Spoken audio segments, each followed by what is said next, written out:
the moral, the ethical, the intellectual, the astral, the cosmic, the celestial, house not made with hands.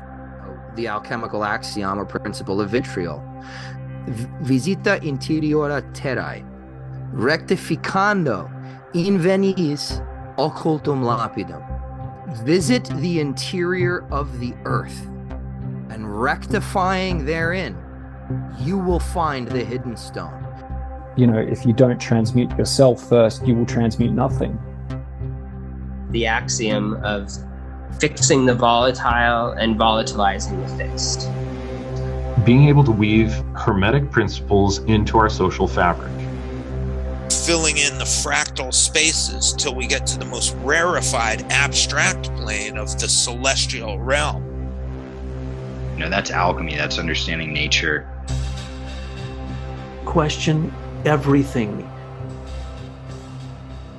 Symbols are far beyond words, right? Symbols are the touch point where the mind enters into the sublime, incomprehensible, translinguistic depths of a direct connection with the ultimate that I would refer to as the divine. There is truth in the Western esoteric traditions. It has been contributed to and refined and evolved over the course of millennia by what we can conceive universally to be the greatest minds to ever exist. Hello, and welcome to another episode of the Philosophical Minds Podcast, an exploration of all things philosophical, alchemical, and esoteric. From the psycho-spiritual to the material-chemical nature of the all, join me and my guests as we inquire into the liminality of mind and matter and tend to the fertile soils of awareness and perception while facilitating an expanded consciousness from the individual to the collective. Thank you all, and let's get into it.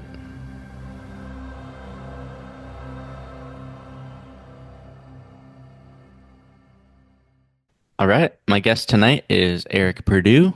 Eric is a practitioner of medieval astrology and a Santero. In Santeria, he has studied metaphysics for over 30 years with a particular focus on practical folk and astrological magic.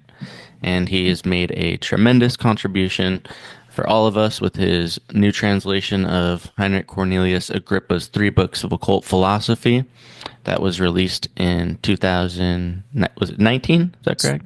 No, 2023. 2023. Or 22. Right.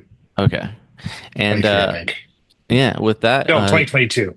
2022? Okay. Yeah, I forgot what year we're in. Is there anything else additional that you would like to include about yourself or your background? No, I mean, yeah, my original background is, believe it or not, in Santeria. That's where I started. And the astrology came a little bit later. I was actually, when I was initiated, they recommended that I study astrology.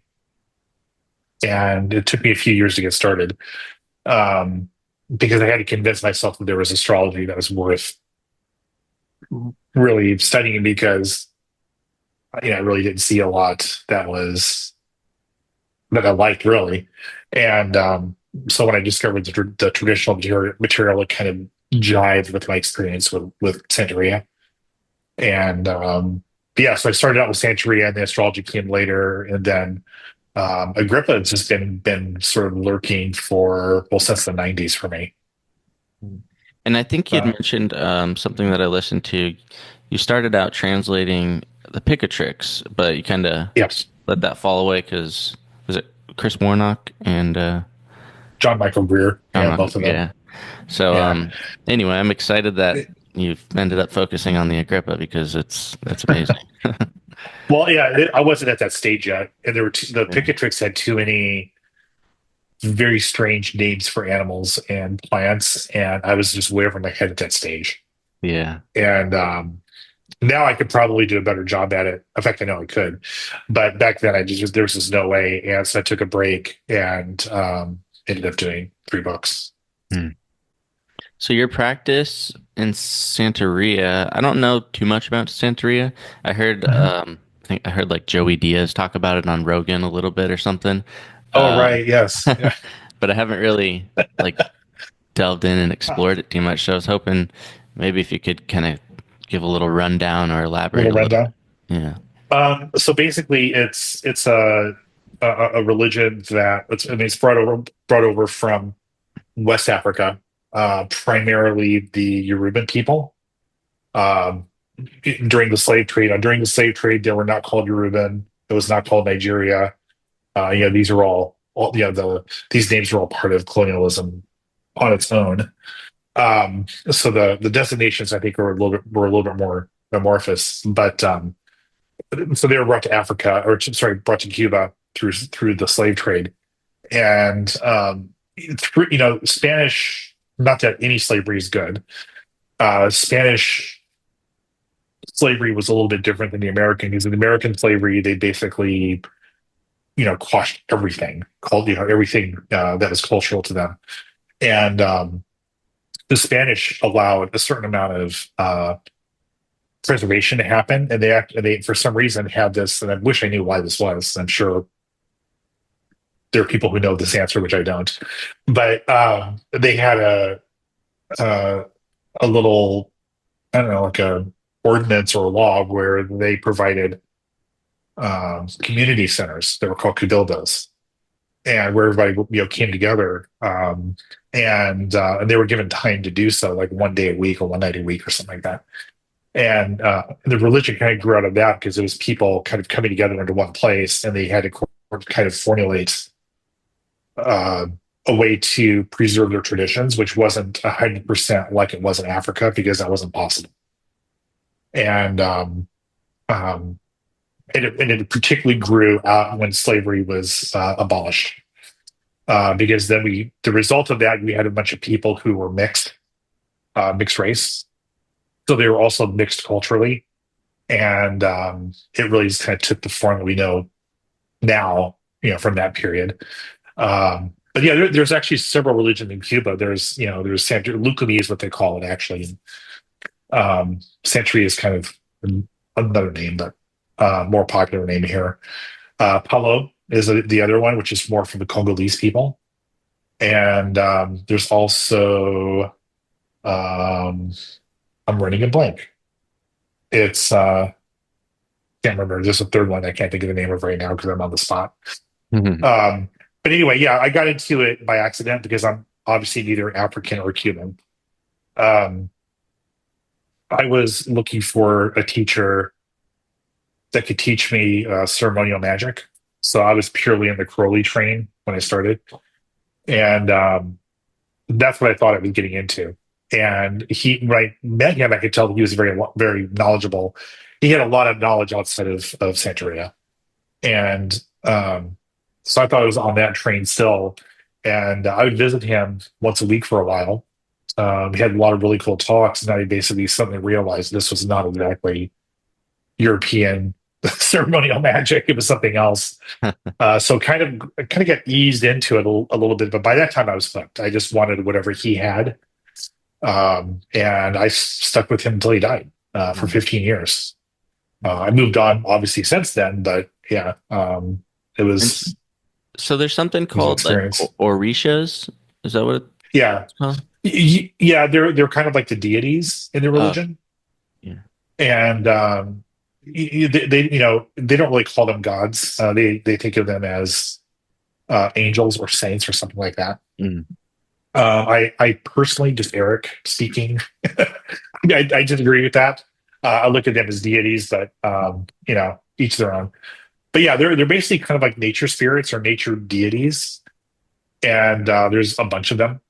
And not usually, but if you are on the train to get initiated as a priest, they have to find out your guardian Orisha, and there's a reading for that. If you're not getting initiated, it's really not that useful. There are houses that read everybody, no matter what, but you can't do anything with that knowledge. Yeah, but it's sort of like having a. Oh, go ahead. Sorry. Oh, no worries. I didn't mean to interrupt you. I was No, just no, you're fine. curious. One of the things I was reading, it was talking about, so like each person, I guess, is born with a particular deity that they kind of forge a connection to. Maybe this is what the Orisha is. But I was wondering, is that like similar to what would be considered like the HGA, or is it like a different thing, like the Holy Guardian Angel in Western ceremonial magic? It can be debated. Because there's no clear answer to that question. To that question. I think that you could probably make an allusion to it. I don't like to say that it's exactly like it, because what's interesting is that your relationship with your guardian Orisha might be very active or not. Like there might be other Orishas that you just really, really get into, that you spend a lot of time with, that is not your guardian Orisha. It's sort of a case by case basis. Like mine is Shango, and who's the Orisha of thunder, kind of like Zeus or Jupiter. And I don't usually go to him for that much, except for really big stuff. I go to other Orishas for other things. It's almost like you don't want to bother him. Yeah. But but some people are kind of scared of their guardian Orisha, and some have this like really deep, personal, casual relationship with them. It's just a like very individual type of thing. But they're kind of like the center, I guess, of everything. So at the end of the day, they have to kind of approve. They're kind of approving everything, I guess. You can sort of think of it that way. It's not literal. Everything I'm telling you is sort of, I'm kind of rephrasing a lot of things, but it's kind of like the Orishas kind of defer to some extent to that Orisha, because that's your parent, Yeah. One of the things I was listening to in that conversation that Joey Diaz, he was saying something like you're not allowed to whistle inside your house or something like that. Or is that true? That's a funny one.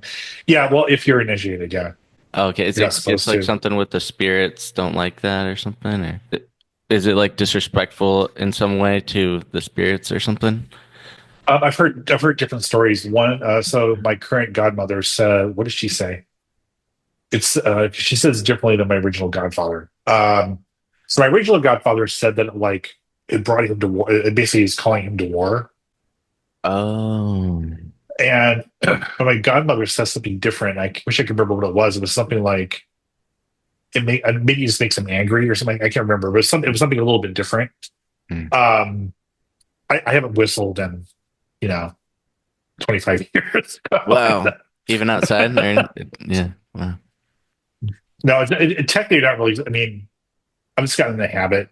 We get a lot. There's a lot of weird little habits. I mean, most houses, once you're initiated, you don't eat pumpkin. Pumpkin? And there's argument about this. Yeah, it's pumpkin. There's no pumpkin pie? No pumpkin pie. You can have sweet potato pie. Okay. There's that. There's arguments about this, though, because there are some people that say, well, they didn't have pumpkin in Africa, which is true. Yeah. At least at the time. They say it's the green calabash, but I'm just like, I don't know. I don't know the answer to these things, so I haven't had pumpkin pie in a while. Wow. That'd be hard on Thanksgiving. It's easy. They usually make apples too. I mean, okay. Yeah. So is there a lot of communication with the dead or things like that? Like speaking with the dead? Yeah. Yeah. From most, so there's no central authority with this. It's based around smaller, like families. That's probably the best way to think about it. They're called ilays, which means house. And so there's a little bit of variance with each house. But the two I've been part of are the same. It's a very ancestor centric. And it's very common in most houses where the first thing you do before you do any major ceremonies, you do a little ceremony for the dead. And you have to make sure they're fine before you do anything. We also incorporate esotericism, which is Caribbean, Latin American spiritism, which is actually not. It's from Alan Kardec, who's French. It's based on a French guy. It's all over Latin America, and there's a lot of people who do just the spiritismo. But in alchemy, it's very common for people to do both.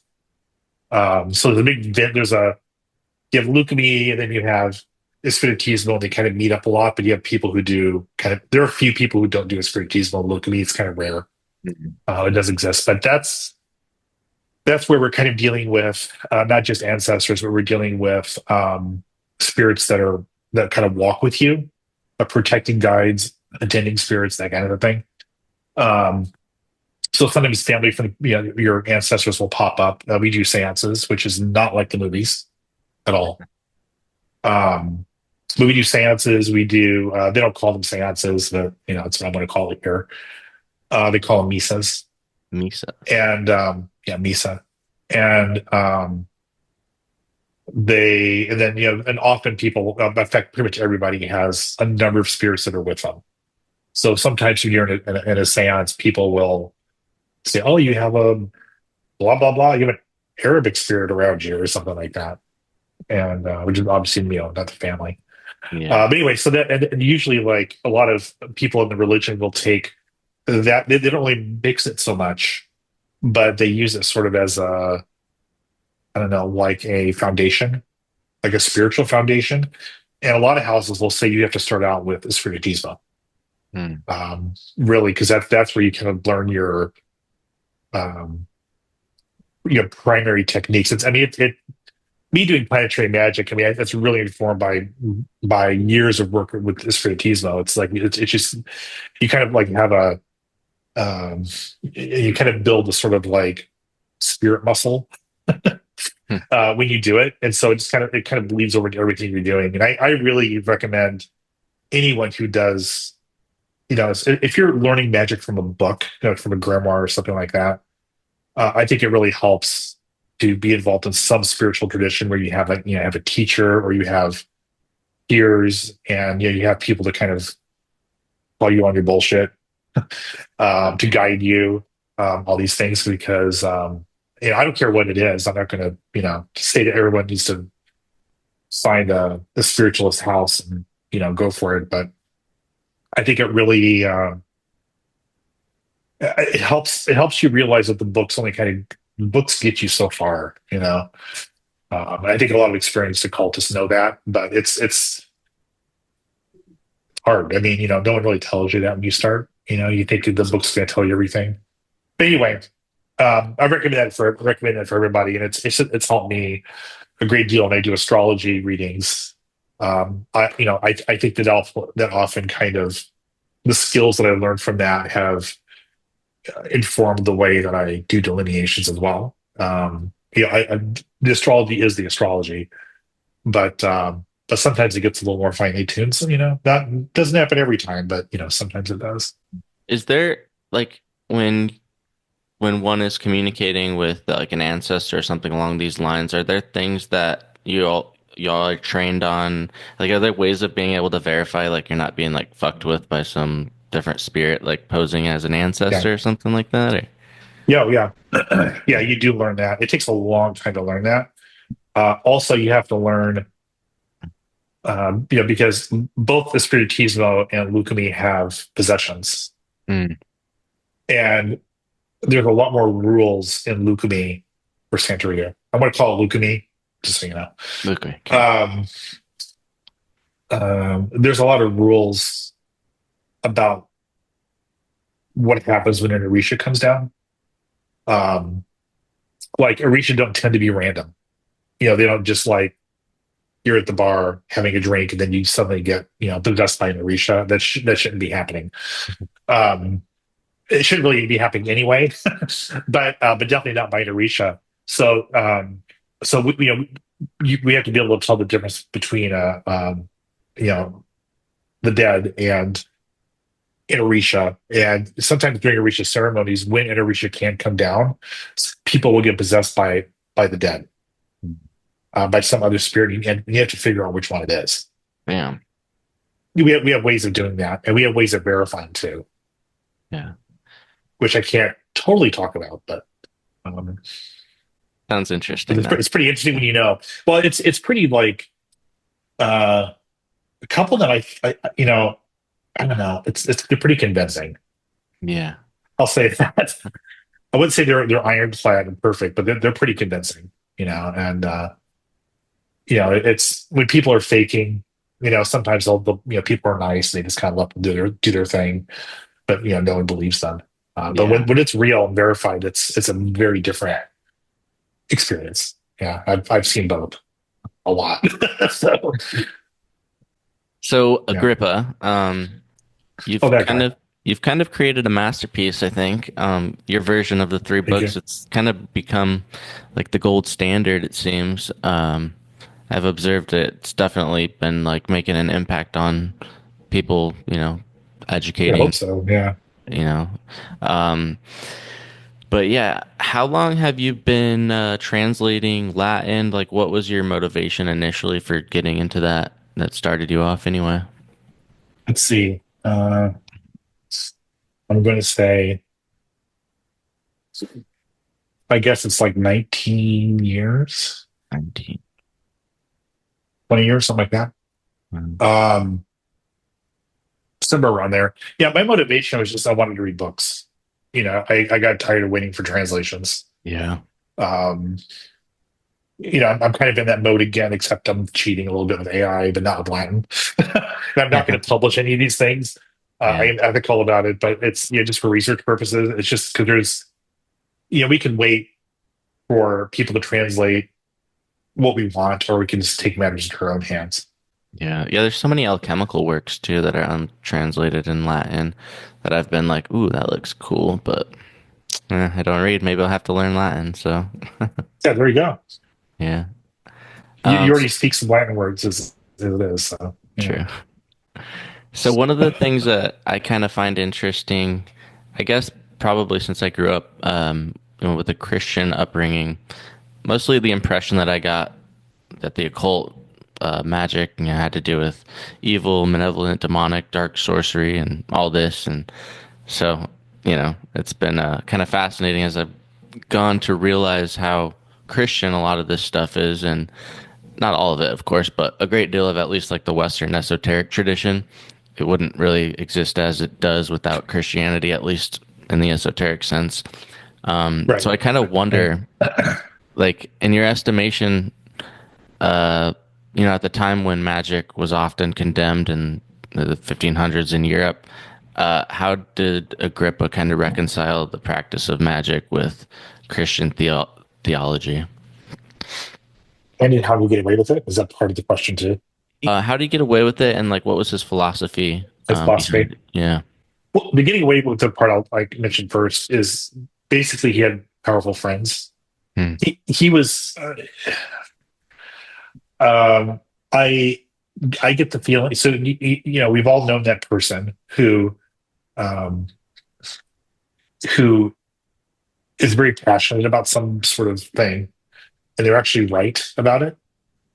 Let's say politics, for instance, and they're correct, but they're so annoying and so pushy and so like unrelenting about it that it just like pisses people off. And I kind of get that feeling with Agrippa. And he just rubbed people the wrong way a lot. I mean, he had friends and everything, but he was brought up by the Inquisition, I think 3 times in his life. All of those times were behind his back. He wasn't present. He never actually went to court. None of these had anything to do with magic. I think the last one might have had something to do with magic. One of them had to do with, he wrote, kind of a proto-feminist work on the defense of women. And he was brought up to the Inquisition for that. So it didn't take much. So if you notice in 3 books, he has, I'm sorry, I have the sniffles a little bit right now, so bear with me. So in each of the 3 books, there's a little forward that he writes to a patron. That was his sort of ticket to not getting persecuted too quickly. Eyes were on him a lot. There's rumors that he basically died from getting sick from being in debtor's prison. So he didn't necessarily have a very easy life, but he wasn't burned at the stake. Mhm. And as far as I know, was never in prison for magic, and he was never actually brought to trial for it. He just barely scraped by each time. His philosophy. So, and you can ask me more questions, I guess, if I'm not being clear, or if you want to dig. But basically, he was an iconoclast, very anti-authoritarian. He believed that that the authorities at the time were basically clueless, and which also made him really popular. And he believed that basically a lot of views of magic were too simplistic and too binary, I guess, that we would say today. And he also had some problems with some of the subtleties in Ficino, even though he quoted Ficino endlessly. So his basic way of reconciling it was that magic is part of nature, and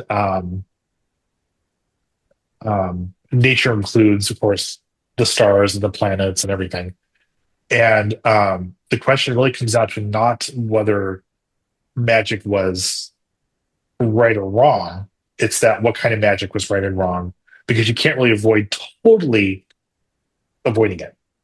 Just like the church technically condemned astrology, but they're okay with medical astrology. You know what I mean? So it was sort of like that. There were certain kinds of magic were sort of okay.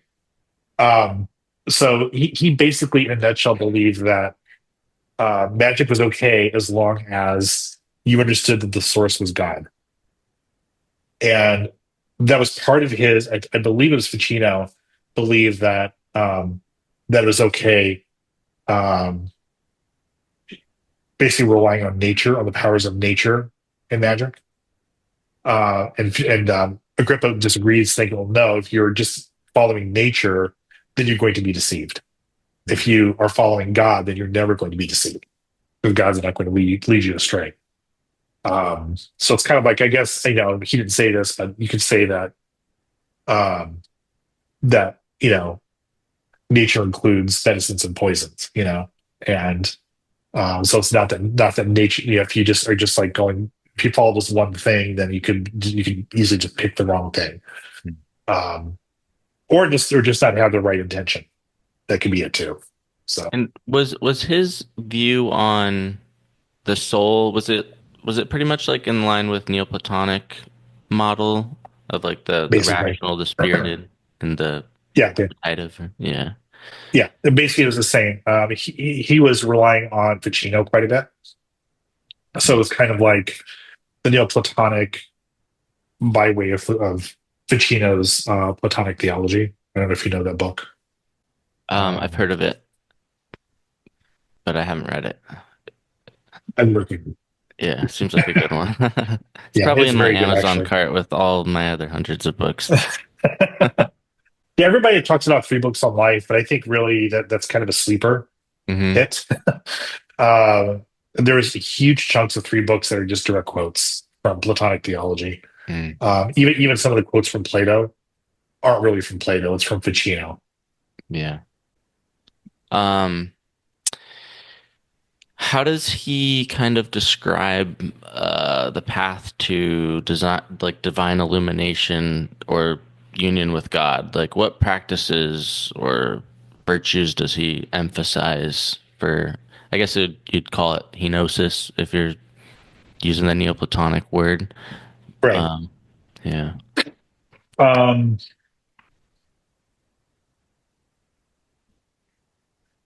Basically, it's purity in all of its forms. Usually there's some kind of like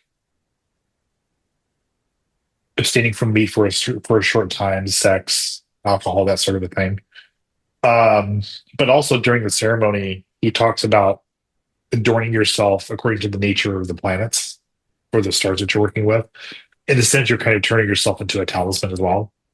You're preparing yourself in a very similar way to the talisman. So there's this, you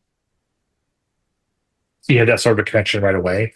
That's where you're talking about the chain of being kind of thing, or Yeah. Like okay. it So seems like there was sort of the aim at being aligned with God, at least in his conception, to attain that sort of union as like being in harmony with the universe. Or I don't know. I guess that's part of my question is how is he sort of viewing that, like his aims for what he's striving for in his magical philosophy and how that fits in with his conception of God and all of that. I think the aim is to be less encumbered by the elements. Mm. So it's actually very hermetic.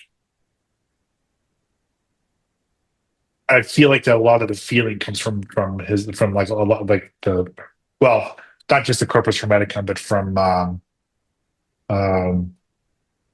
Lazzarelli, who wrote The Crater of Hermes, where it's this kind of process of like through magical practice. Like I said, you become less encumbered by the elements, and then your spirit becomes lighter in order to basically unite your true spirit with the spirit of God, I guess. I'm trying to think how else to describe it. Yeah. Is it like a theurgic, like does he have like a theurgic model where he's kind of like transcending through, I don't, sometimes there's like these models where you will have some sort of encounter with each of the planets, and I guess by going through this theurgic process arrive at you're like acquiring virtues and losing your vices or something along those lines. I think that's what he's intending. He doesn't actually come out and state it. Mm. Like he doesn't write like a process that you would go through. That's Okay. why I'm a little bit cagey right now. But it basically,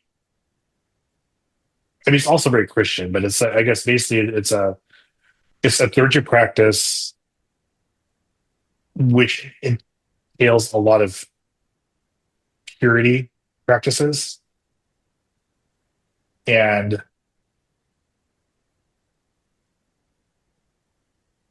I don't know, I guess probably just a lot of repetition, but basically he doesn't really go out and have a process, because the problem with 3 books is he doesn't detail out a process very much. And it's, I don't know, I feel like I'm a little stuck right now. Like, is it sort of like, I think how he views the soul is it's kind of like a vessel through which I guess the divine power kind of manifests in the material, and then by like aligning itself with the divine and the celestial influences, it can kind of serve as, I don't know, maybe like a channel for co-creating with God in some sense, or is that not necessarily what he's getting at?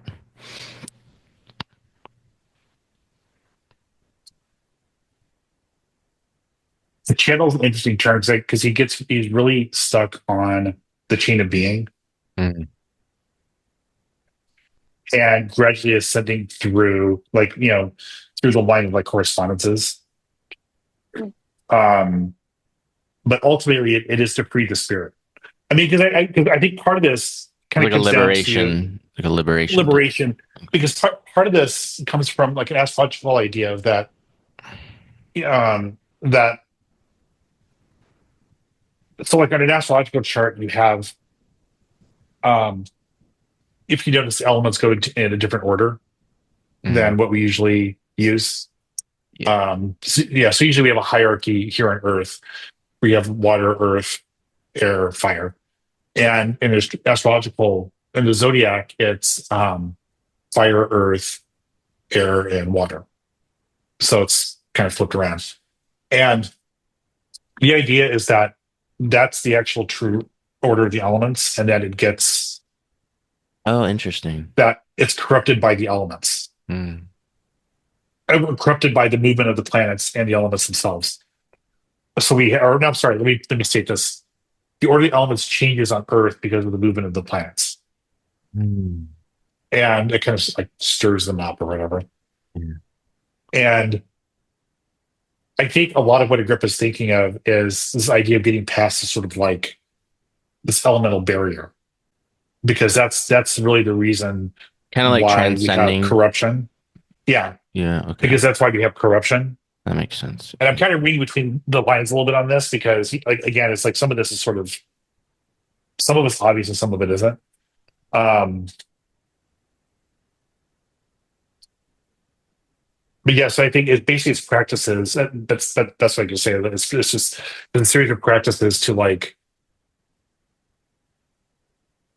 make you spiritually lighter so that you can ascend, like the spirit can ascend.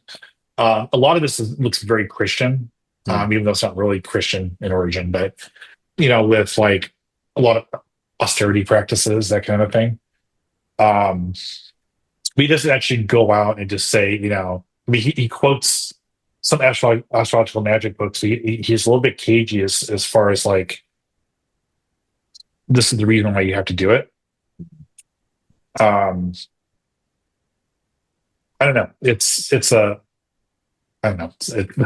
So, like astrologically, what's the relationship between free will and like deterministic forces, and like divine providence in his framework? Well, in his framework, the reason why you have free will is because you need this for Christianity. I mean, he wouldn't necessarily tie it to that, but that is the reason why that would be why it was so important.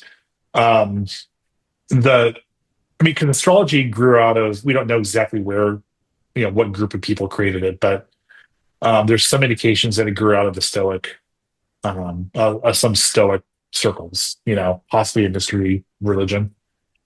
And so there is a decidedly deterministic bent to astrology. There just has to be. And free will as a concept wasn't as prevalent then as it is now. And so there is that disconnect with Agrippa.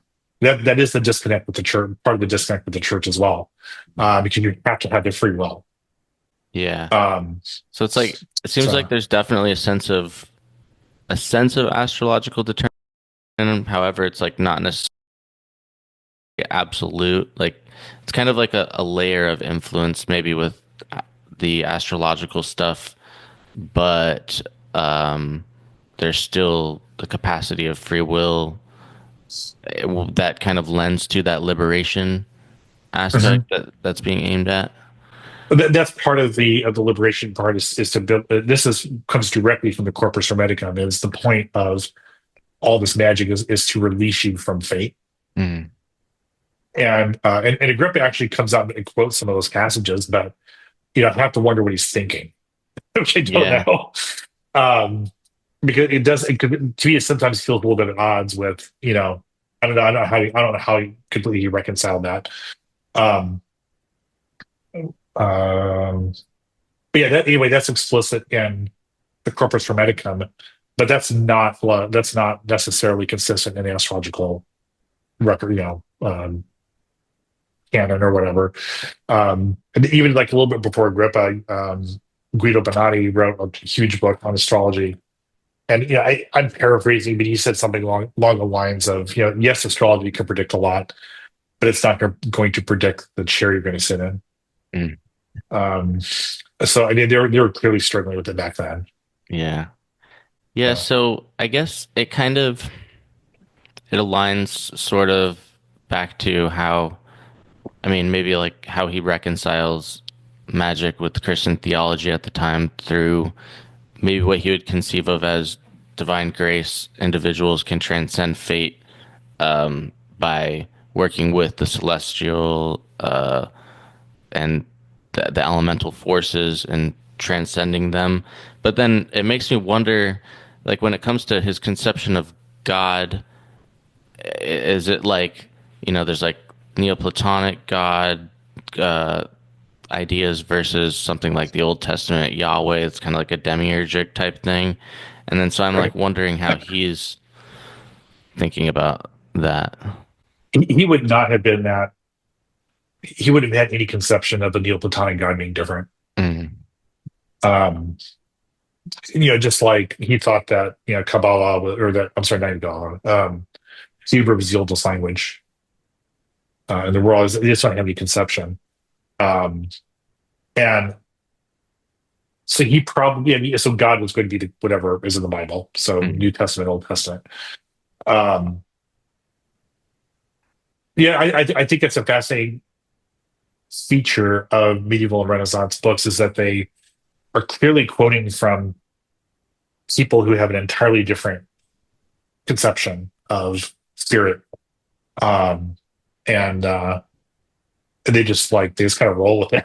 Yeah. It's not there. Yeah.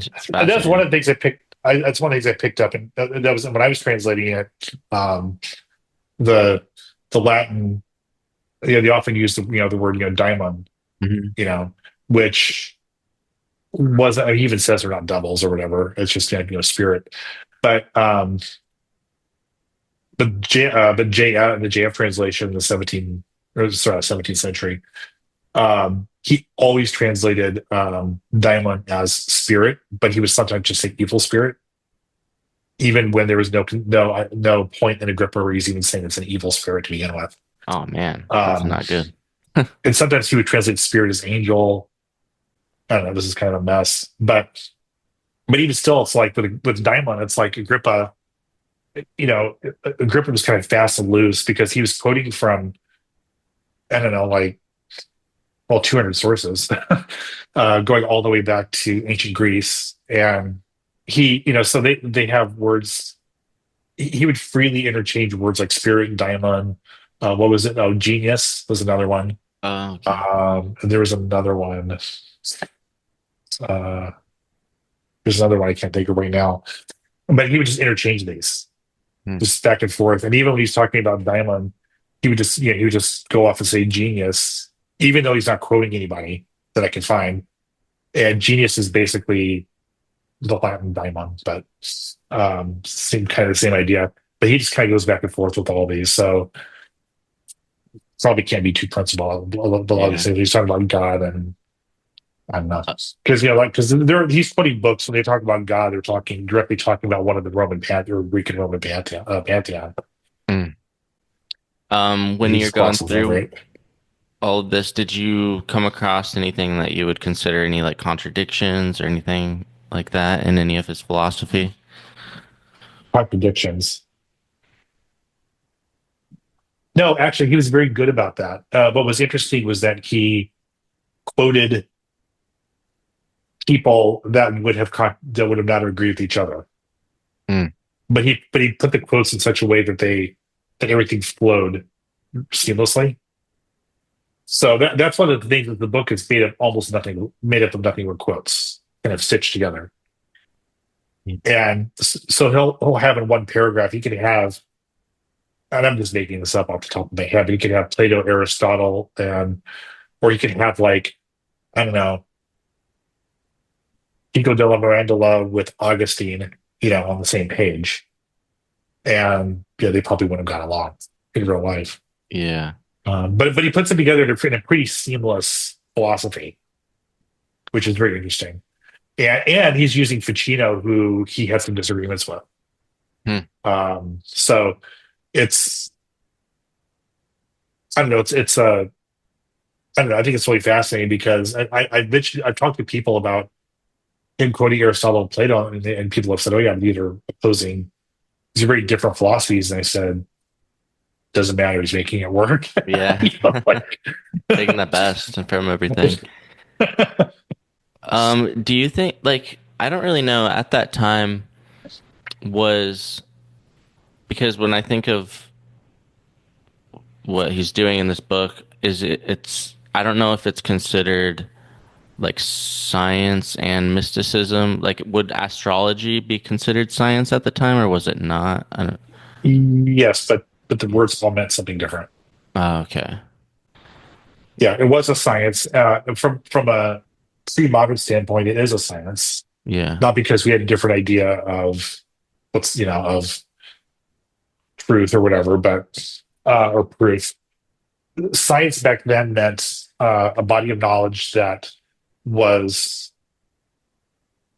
could replicate and be taught. And so mathematics, astrology, rhetoric, really all of the quadrivium and the trivium, in school, all the liberal arts, basically, those are all sciences. And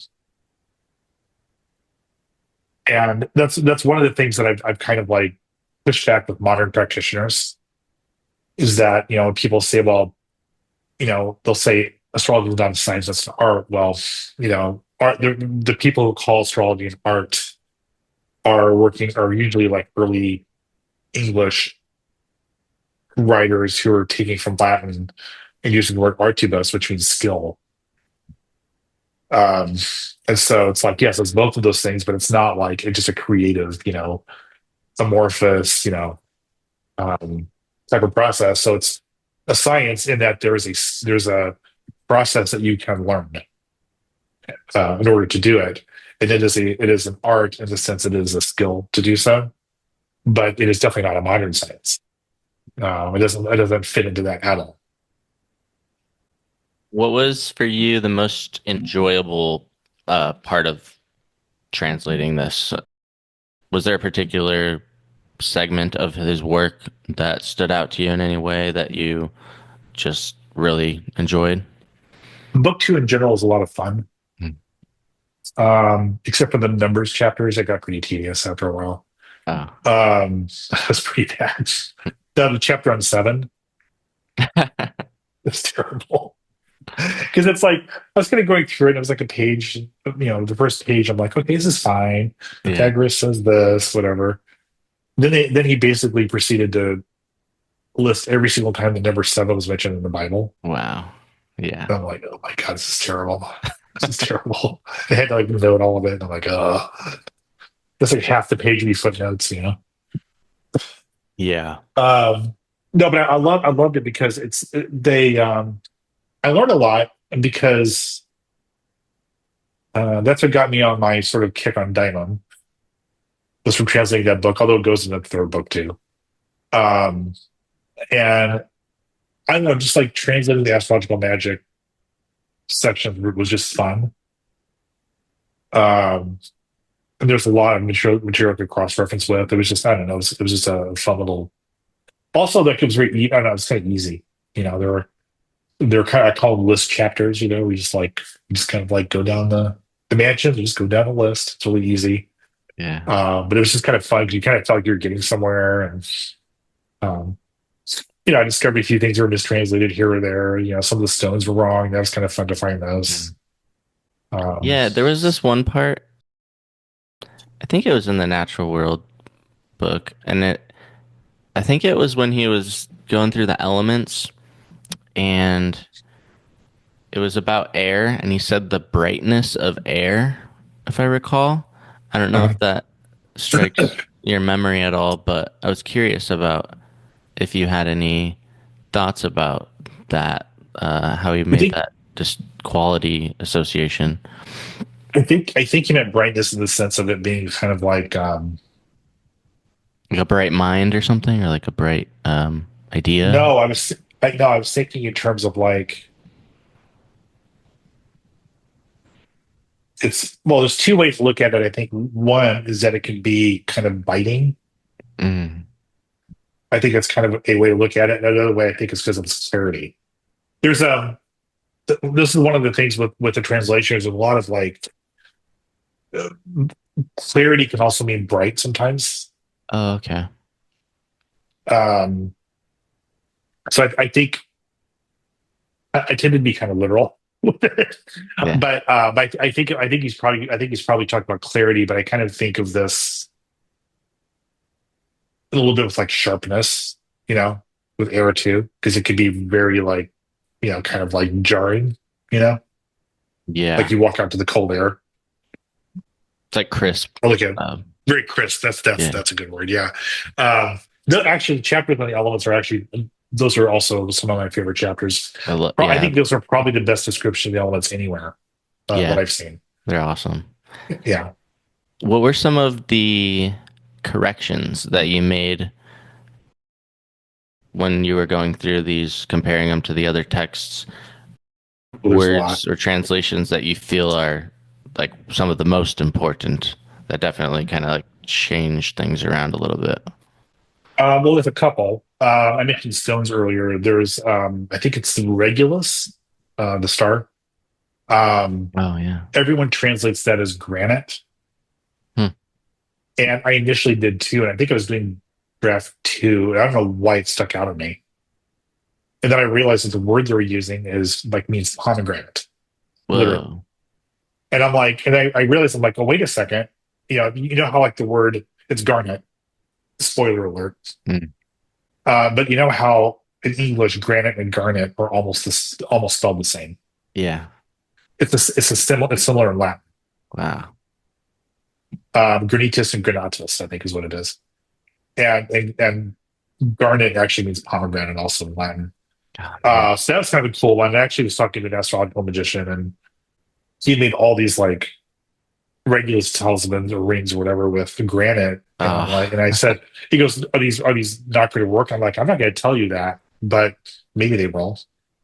But I'm just telling you, this is not what the book actually says. Yeah. Do with it what you will. Man, it's crazy to think that had just gone on for so many years. It's so easy. The other one, which is similar, this took me down a rabbit hole. It was an incense for, I think it was one of the lunar mansions. I think it was mansions. I think it was either that or a star, but I think it was mansions. But the Latin was Caribe, like Cribe. And literally everyone, this is from, it must be stars. I think a lot of people translated it because the information on the stars comes from the Hermetic on the 15 fixed stars, blah blah blah blah. That's been translated about 1 billion times. Everyone translated that as carib, and I'm like, okay, well, I don't know. Alarm bell went off. I'm like, well, okay, sure. I'm not a stranger to the weird ingredients, and I wouldn't think of carib as an incense ingredient, but sure, why not? And I was ready to roll with it, and I started digging, and I actually went to this well-known alchemical site, and they had I don't even know what's around anymore, but they had a thing where it said that it was that Caribe meant asphaltum. What? And Say I'm that like, again? okay, asphaltum or asphalt. Oh. And I'm like, okay, well, where'd you get this? I actually asked him, like, where'd you get this from? He goes, oh, it's from a 19th century medical encyclopedia or dictionary. And so I found it in Google Books. And sure enough, that's what the medical dictionary said. And I'm like, well, where did they get that from? And so I don't know how I found it, but I eventually figured out that it was a regional term in Spain and France for amber. Oh, amber. I was going to say, is it like asphalt, like roads or something? And I was thinking of 1800s. They used to use asphaltum as an ingredient. Oh, yeah. It's one of the ingredients in kefi. Have you ever heard of kefi? Oh, yeah. Actually, my girlfriend just got me some for a gift. Yeah. Yeah, that's one of the traditional ingredients. They used to use it to like seal like mummies and stuff. So it's essentially amber, though? That's what is... It is amber, yeah. Okay. I didn't know that. Which actually makes me wonder... Because I've also discovered that what we think of as amber is just like the tree resin. Yeah. It could be that, but it doesn't have much of a scent. And a lot of the amber that does have a scent is synthetic, but not in a bad way. There's actually an old tradition of like synthetic amber. Yeah. But so I don't know what they mean by that, if it's synthetic or not. Yeah, because I would have thought like, if I was thinking of like asphalt, I would have thought some kind of chemically, like who knows what. I don't even know. It's basically tar. Yeah.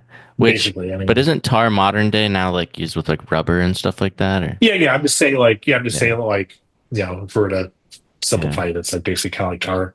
Yeah. Except I think it's more of a rock. Yeah, those little things like that though are so like valuable for making corrections on though when you're translating. So Oh yeah, it's better than trying to find Karen and burning it. I mean, I don't know. The other one, but the most of the mistakes I found, the notable ones were really like, I mean, there were a lot of things with animals and stuff that I found, but the astrology was huge. yeah. It's actually a little surprising because JF translated this in the 1600s, Yeah. well in the traditional period of astrology still, and it's like he didn't know what any of the terminology was. Mm. Oh, I think there was one Like you human CD, mentioned, but the perfection or something. perfections, Or that's a big election. one. Yeah. Perfection, Perfection. Okay. right? Yeah. So perfections, for those who don't know, are it's a when I say traditional, I'm talking about pre-modern, not trad. I'm not going trad.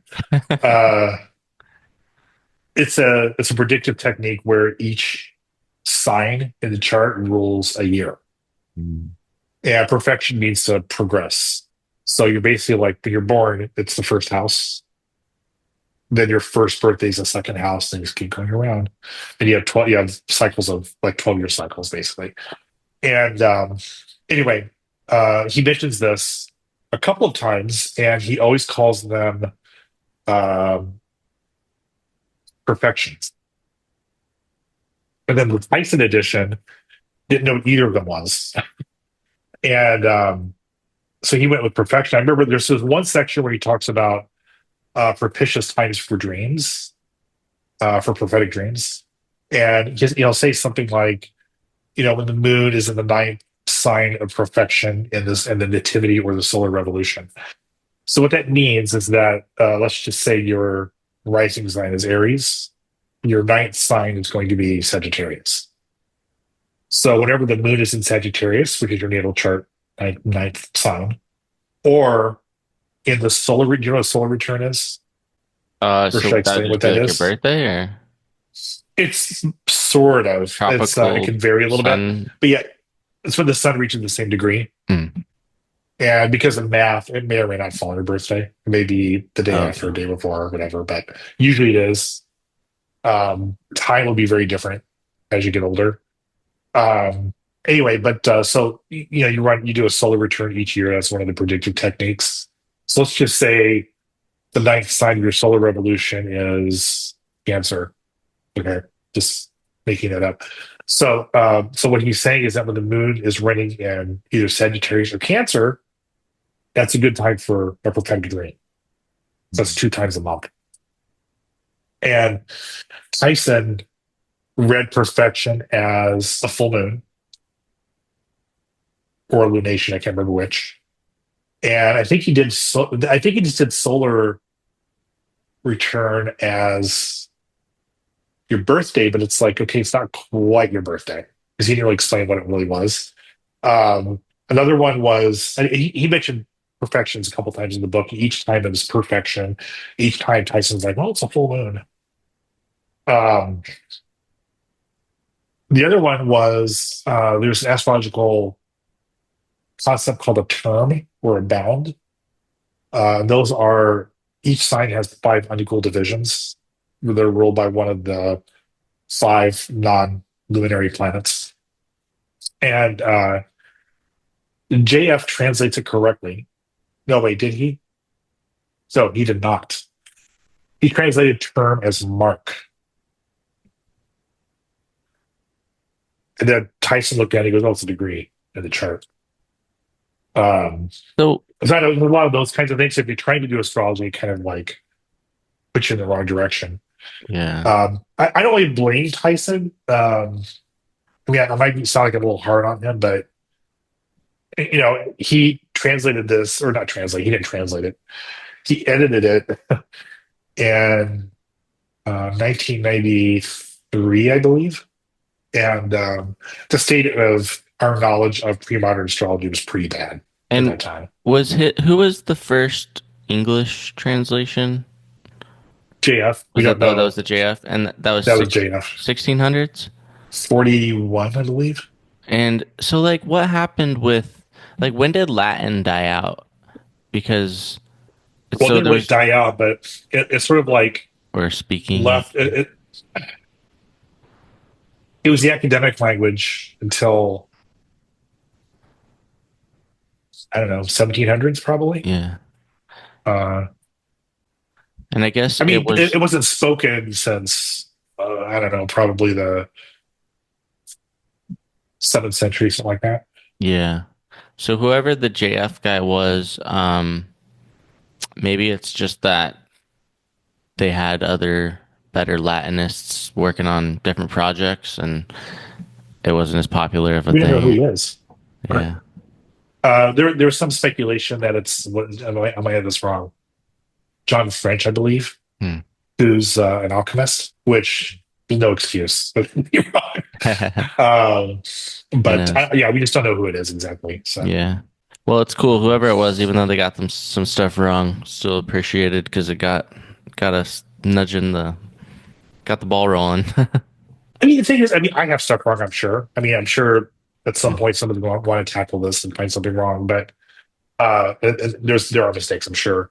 Yeah. But it's like, I don't know, because as an astrologer, I was working really closely with Christopher Warnock for a while, who's a modern traditional astrologer.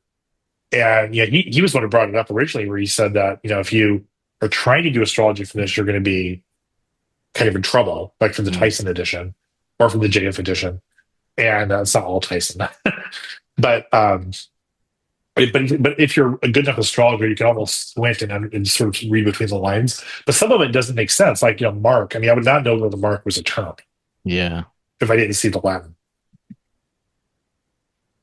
So yeah, it's a pretty big deal.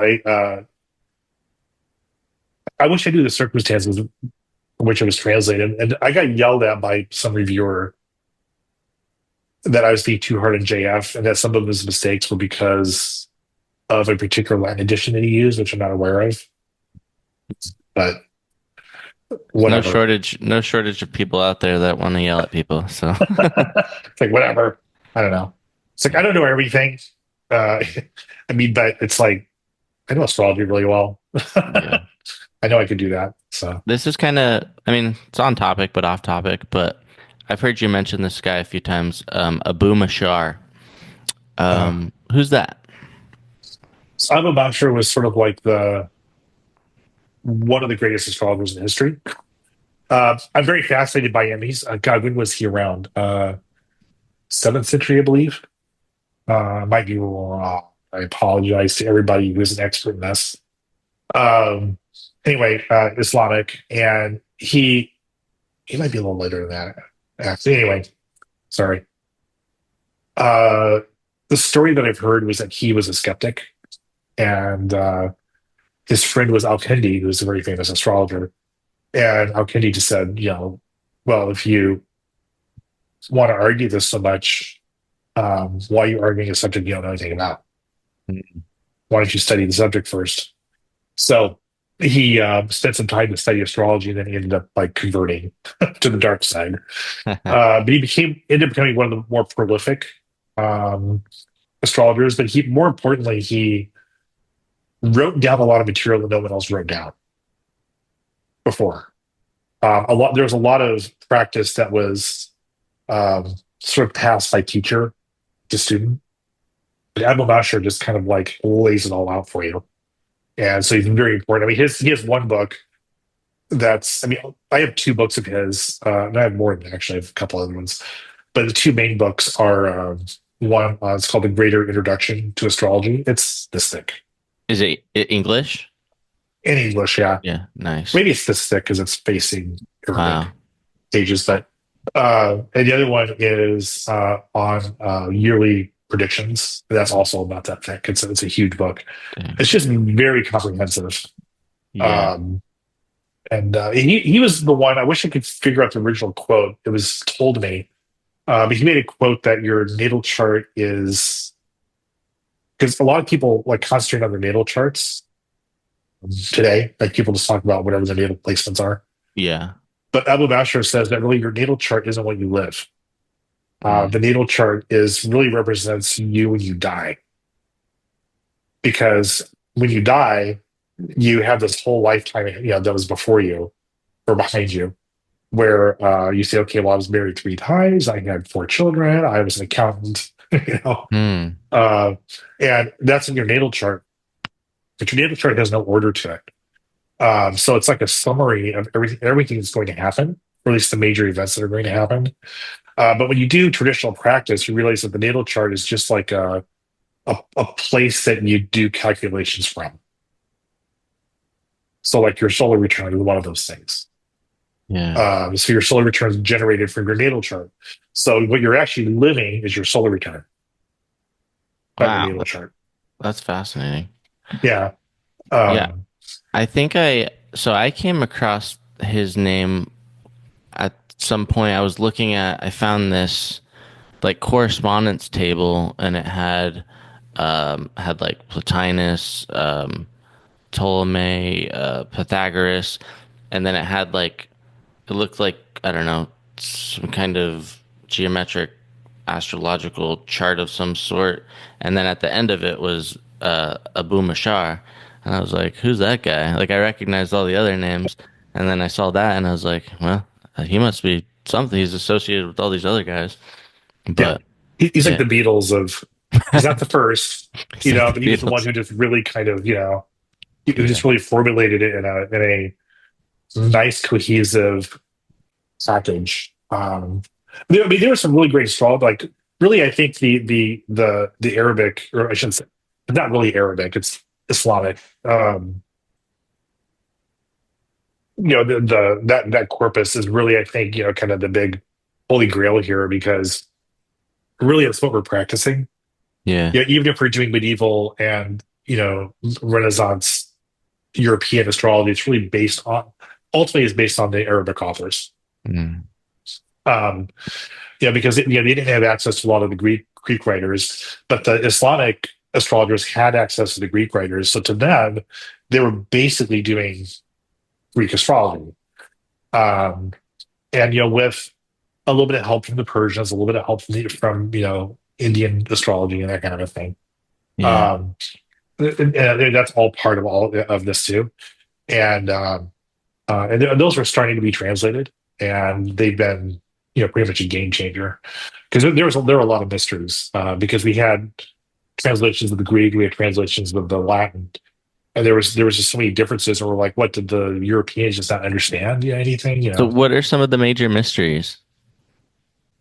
Well, I think the biggest one is we got to see sort of a family tree as to how things developed. But for instance, you read in the Hellenistic astrologers that they used. Today we call them whole sign houses as their primary house system, which basically means that if your rising degree is somewhere in Aries, the whole sign of Aries is your first house. It's just your ascendant's in the middle somewhere. So the whole second sign is going to be Taurus, and then so on and so forth. And but anyway, originally when we were studying this, we had some of those translations, and then we had the European, and they were all using quadrant-based signs or houses, and which is really what they use in modern astrology too. And people are like, "What, do they not understand? Like, where did this come from?" And so gradually, people started figuring out, okay, well, there was a gradual development. Yes, they used quadrant signs in ancient Greece, or in the Hellenistic period, not Greece. In the Hellenistic period, the Islamic astrology used both at the same time. There was this like gradual sort of shift that happened. So we'd be able to watch that sort of a thing. European astrology, they would have scoring. Like, you would give like a number score to the strength of the planets. Well, that's interesting. And we pretty much now know where that came from, because the Hellenistic astrology didn't use it at all. And the early Arabic astrologers did not use it, and all of a sudden it was there. And again, we can sort of see where everything kind of came from. We have a lot more knowledge of astrology, really more than I think we have with the occult. Wow, yeah. As far as like the development. What do you feel like is something that you want to see translated, that you feel like would be pretty valuable these days?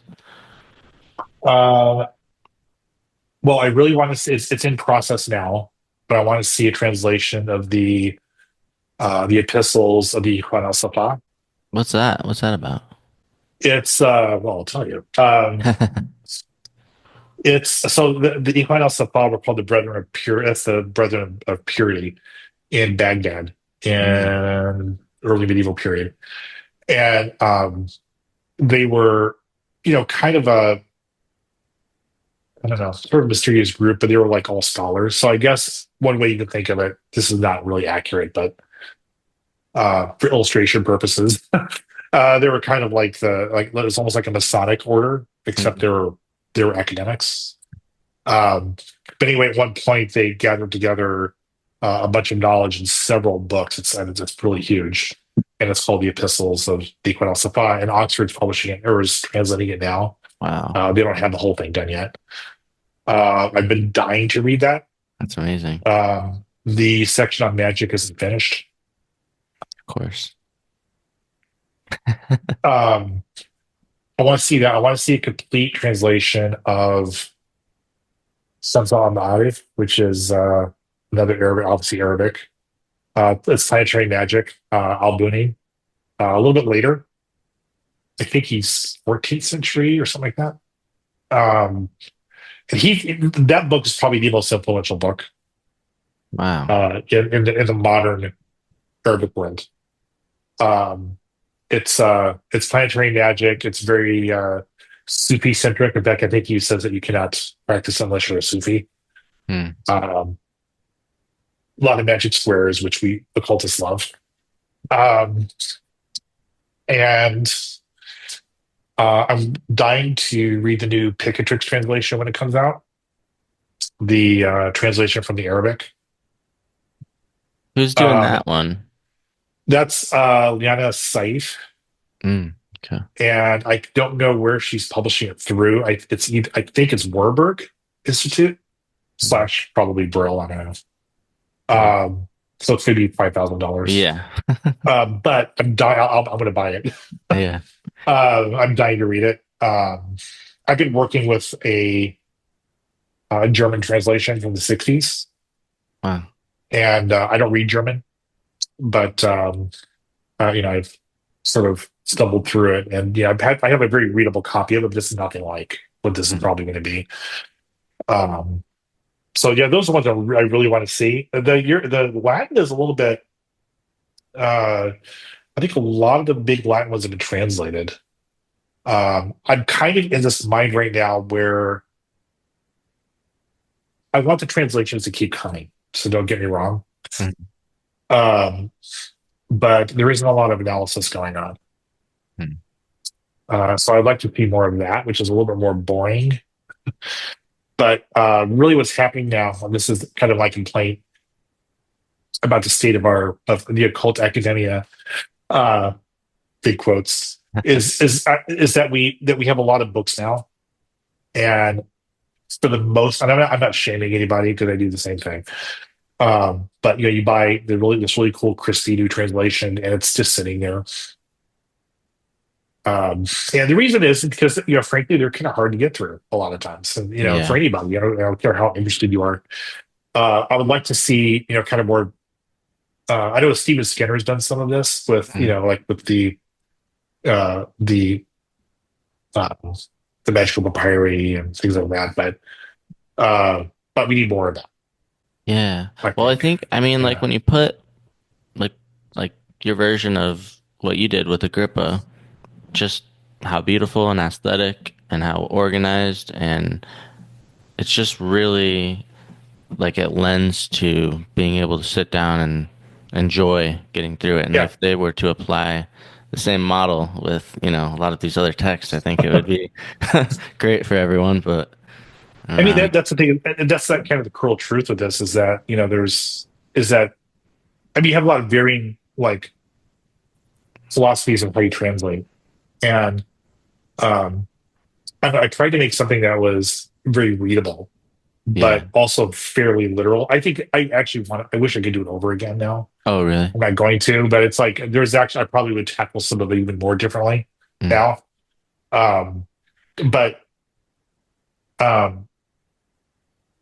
my intention with this really was I wasn't trying to answer like some of the people criticized it, but some of the people have commented that I didn't have as extensive footnotes as Tyson did. Mm. But the thing is that Tyson's footnotes weren't always correct. Like he was, I think he was trying to do too much. Sometimes some less is more. Yeah, exactly. And so like I said earlier, he would have these footnotes explaining some of the astrological sections, and they were just completely wrong. And so yeah, you have all these footnotes, but what use is it? So what I did was I wanted to state sources. I wanted to state the differences that I found. So I would state, okay, I'm translating it this way. This is what JF said. This is what Tyson says. This is the Latin. If you can look it up yourself if you don't believe me. And what else? Oh, and then some of the difficult material with the astrology, especially. I tried to explain all that. I'm not good with Kabbalah at all. So I didn't even pretend to explain all this. So really, I think my purpose was that I didn't feel the need to explain everything in the book, but I know it's translated well.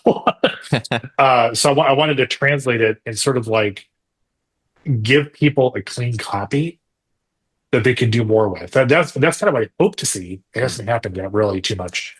I like to see more analysis, written from this, from here, because I was kind of looking at this as being sort of a stepping stone. I originally thought of doing that myself, but I'm like, there's so much material that I don't really know that well. I can't, like, the Kabbalah is like the big one for me. I'm not gonna fake my way through that. That wouldn't be honest. But like there are plenty of people who know that really well. It's like let them analyze it and do something cool with it. I would love that. You mentioned a lot of those other books in Arabic. Do you read any Arabic? Is it tough to translate? I wish I did. Yeah, I really wish I did. It's so frustrating. Yeah, there seems like there's a lot of good stuff in the Arabic literature. Yeah. Well, the problem is I don't know what I don't know. That's one of the problems. Today I discovered, I'm not going to name any names, but I've now heard about like some texts in geomancy that are not really that old that are out there. There's books on talismanic magic that also aren't necessarily that old, really. That are also out there that aren't even on people's radars right now. Wow. And one of the reasons why I don't get into a lot of these debates online is, like, for instance, people argue about what materials you're supposed to use in talismans, and you look at like modern Islamic practice. A lot of people are making paper talismans. There are plenty of other ones being made, for sure. I'm not saying that it's all paper and that disregard anything. Yeah, but I guess what I'm saying is that, like, we have this extreme now in the West. Well, first of all, in the West, we believe, or the narrative, I shouldn't say we believe it. The narrative is that astrological magic and astrology and all these other things and the occult are all things that we lost and that we have to somehow regain. And the reality is that if you just look on the other side of the globe, it never went away.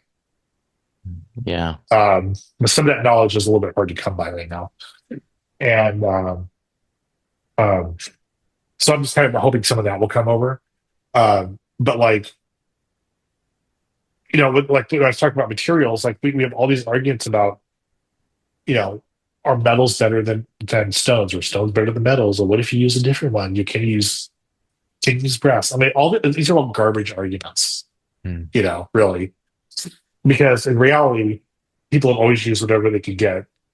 And in reality, also paper is precisely the material you're not supposed to use. Oh, really? Oh. Yeah, that's what they always say. Because that's too weak. It doesn't hold the story of I know from experience. I'm like, well, who cares? There's a lot of people doing it. And so I don't know. It's just, I think that at the end of the day, if you understand these principles, magicians are going to magic, Diviners are going to divine. Yeah. And I think, like, as alchemy, this is one of the things I've learned in alchemy is that we have rules for things that you're supposed to do, and if in a perfect world you do all these things, but sometimes something isn't obtainable. A plant isn't obtainable. You make do. Like, what do you do? Not do the ceremony at all? Yeah, we have ways of determining if the Orisha or whoever are okay with what we're doing. We think it's just okay. They're like, yeah, okay, fine. We go forward. That's not in any book. And the astrological magic, it's like I was saying earlier, it's like everybody's like kind of stuck in this kind of book world. And for all intents, astrological magic in the West is based on one book. Yeah, at the end of the day, I mean, Ficino was reading Picatrix, Agrippa was reading Picatrix, but at the end of the day, it's Picatrix. Yeah. And if you go into the Islamic world, Picatrix isn't that influential. Wow. Yeah, it kind of puts it in perspective. Yeah. Not to say that it's unimportant. I mean, there was just recently a video, I forget his name. He did a little interview with Saif, and he was actually talking about that Picatrix, at least in the West, until the 1920s, was thought of as just a Latin book. Like, no one knew that was Arabic. I mean, it says so in the introduction that it's Arabic, but no one really paid too close of attention to it. And then Abby Warburg discovered an Arabic manuscript, and he realized it was the same book, and that kind of started the whole ball rolling in there. But of course, in the Arabic world, it was really in Spain, in Islamic Spain, where it was written. It's been there. People knew about it. But Al-Buni was more popular, or is more popular still. So it's like, yes, and I was talking to one Arabic magician recently too, and he said, because there are a couple of holes in Picatrix and the ceremonies that I've noticed. And I'm like, are you talking about this? What do you think about this? And he said, okay, you're on the right track. And I said, okay, so how important are the steps in Picatrix? And he says, okay, everything in Picatrix that they say you're supposed to do, you're supposed to do, but it's not everything. Like even today. There's just still some stuff not included in there. Yeah. And it could be because it was assumed. It might be because, I mean, for all we know, the writer wasn't a practitioner. It was just compiling things together. Yeah. That could be. And, here we'd done 21st century Americans read it, and we're like, okay, this is the whole picture right here. Yeah. And it's part of it. It's like, and I'm not trying to to denigrate it, because I also go by it. Yeah. But I need to get more. The problem is I don't know what's not there. Yeah. I was going to ask you. It scares me a little bit. I don't know if you'll be able to answer this question, maybe just based off of what you're aware of. But as far as you're aware, what are some of the things in the Picatrix that are of interest to you, and the value that you can't necessarily find in other works? Well, I mean, it's the first of all, it has the groundwork for ceremony and for finding the astrologically correct times to do things. So there's that. This is the foundational book, at least in the West, for this. So that's the first big thing. That's huge. I mean, there are earlier books on planetary magic, like Thaban Ibn Qurra on images.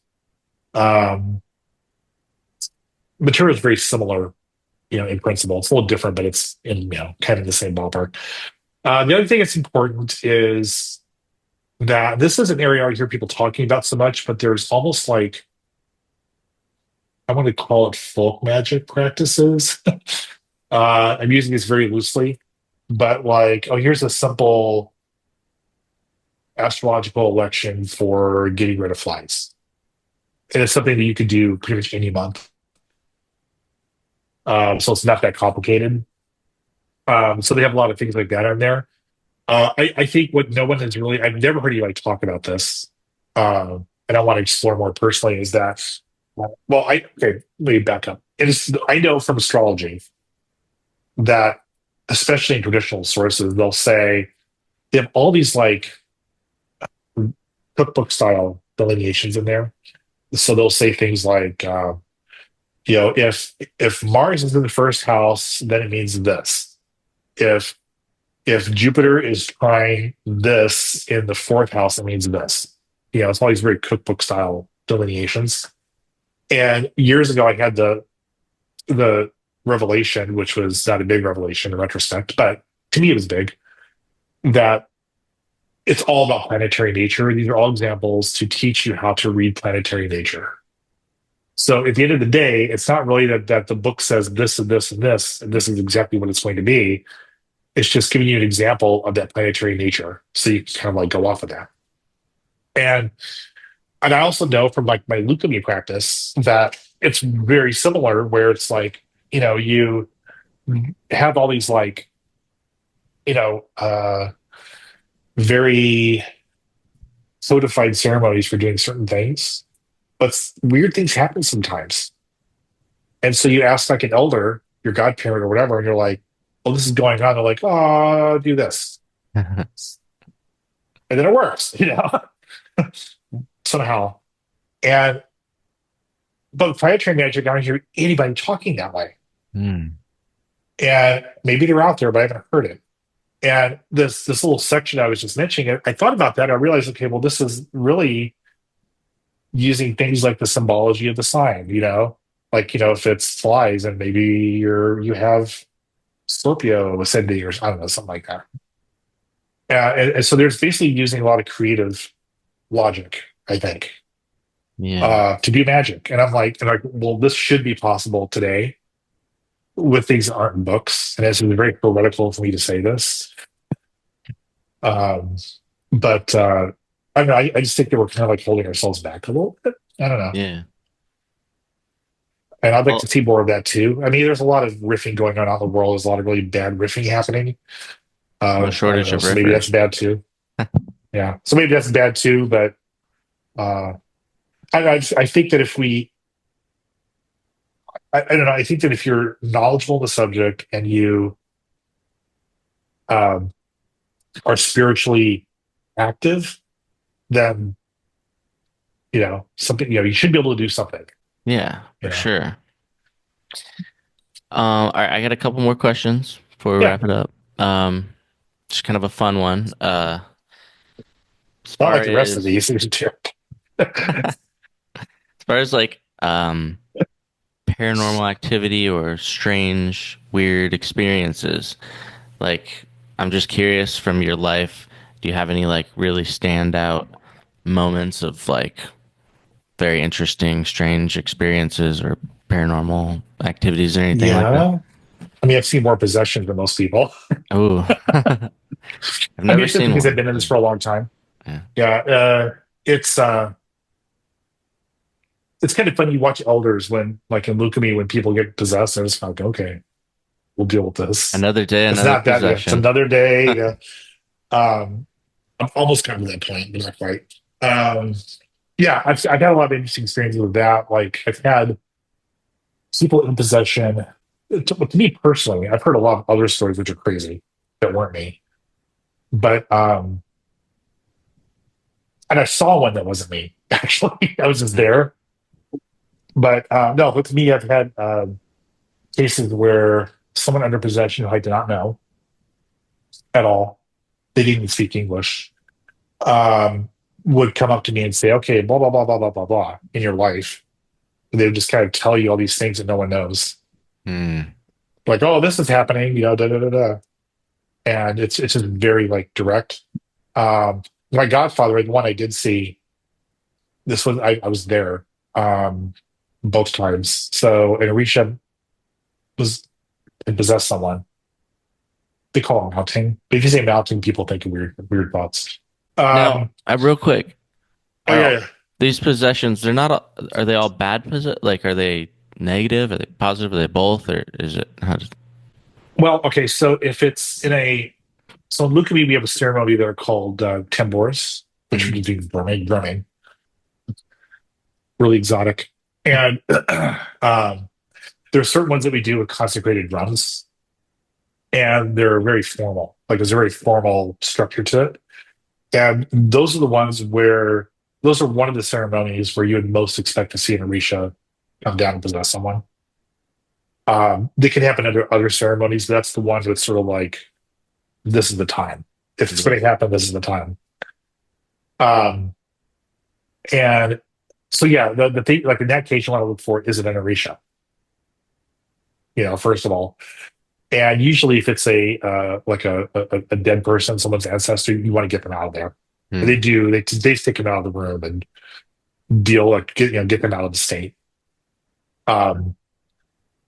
That's bad, but not really bad.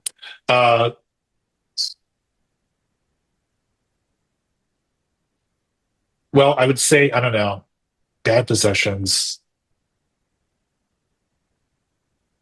Sometimes they're too intense and people don't want it there. Mm-hmm.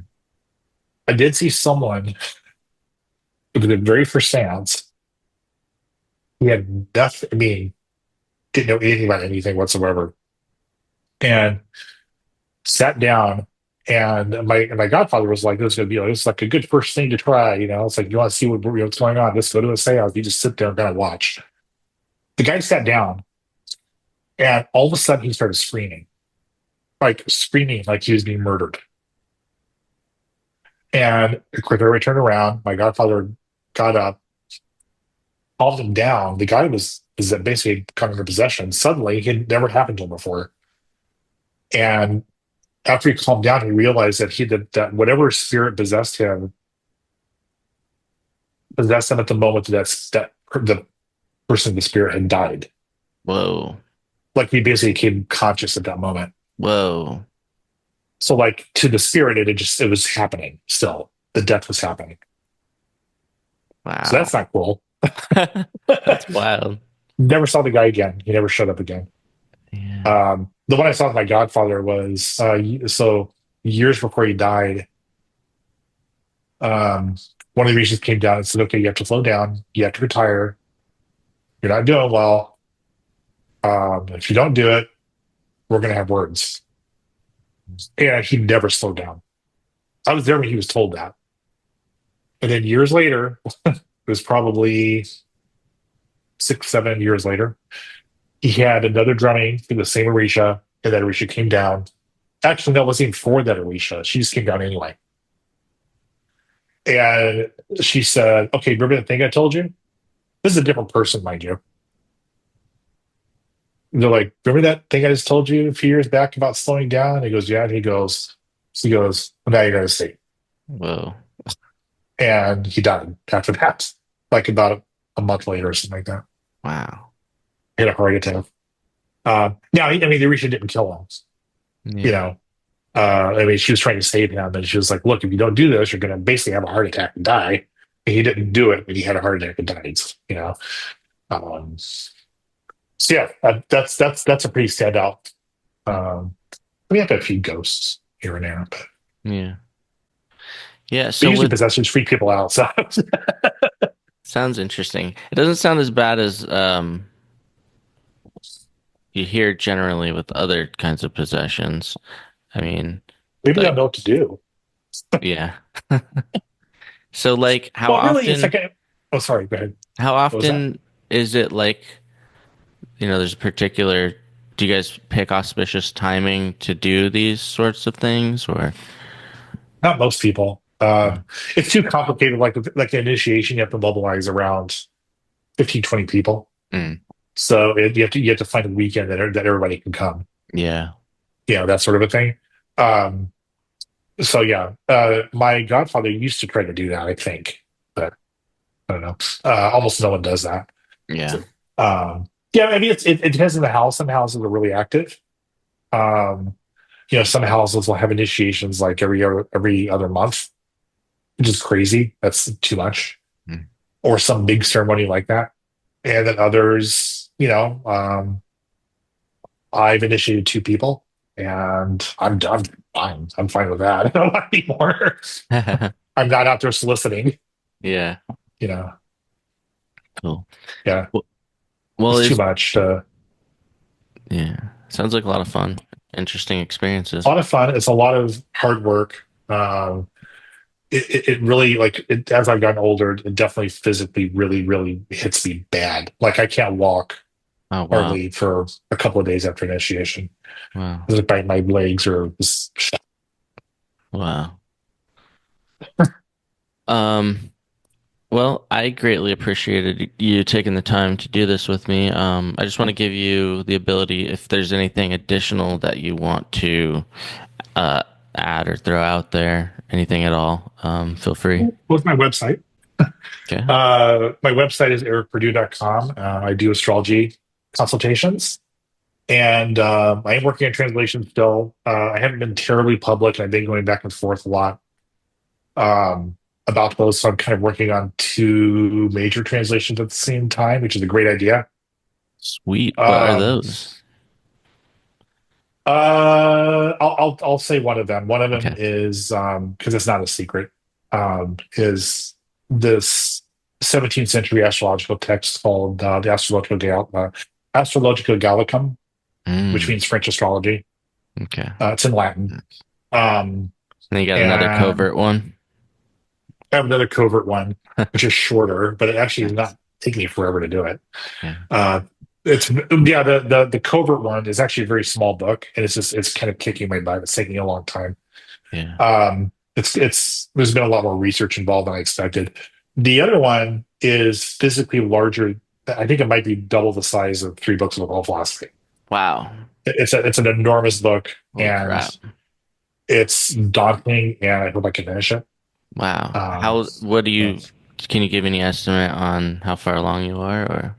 I'm not very far. No. Okay. Yeah, actually, the first section is taking me a very long time because it's a biography. Yeah. And it was written in not great Latin. It's 17th century, and I don't really know anything about French history at that time. So the writer was part of the court, and he was very integrated in with the politics at the time.